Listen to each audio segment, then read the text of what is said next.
Marcus Aurelius. Marcus Aurelius adalah kaisar Romawi yang dikenal sebagai salah satu filsuf terkemuka dalam sejarah. Ia lahir pada tahun 121 Masehi di kota Roma, Italia. Marcus Aurelius menjadi kaisar Romawi pada tahun 161 Masehi dan memerintah hingga kematiannya pada tahun 180 Masehi.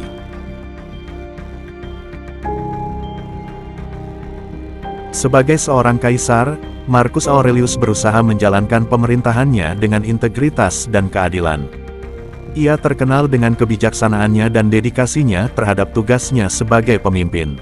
Selama masa pemerintahannya, ia berjuang untuk menjaga kestabilan kerajaan, mengatasi konflik dalam negeri, dan melindungi kepentingan Romawi dari ancaman luar.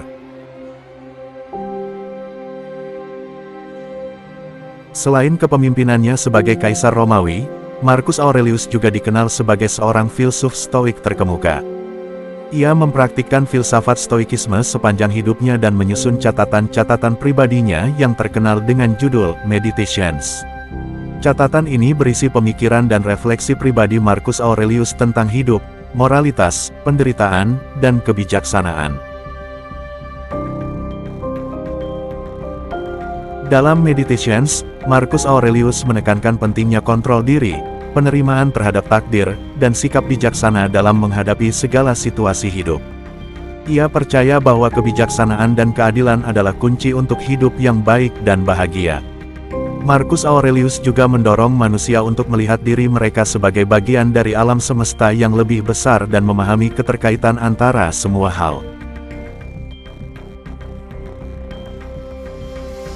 Meskipun hidupnya diwarnai perang, penyakit, dan konflik, Marcus Aurelius tetap menjadi sosok yang bijaksana dan tidak tergoyahkan.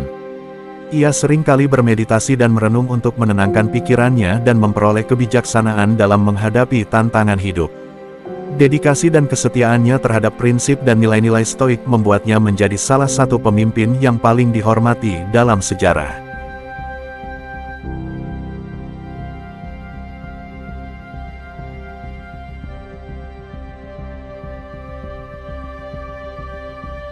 Kematian Marcus Aurelius. Marcus Aurelius wafat pada tanggal 17 Maret tahun 180 Masehi di Vindobona, Gaul, sekarang Vienna, Austria, saat dalam perjalanan kembali dari penaklukan suatu wilayah. Warisannya sebagai seorang kaisar dan seorang filsuf masih terus hidup dalam karya-karyanya yang menjadi sumber inspirasi bagi banyak orang hingga saat ini.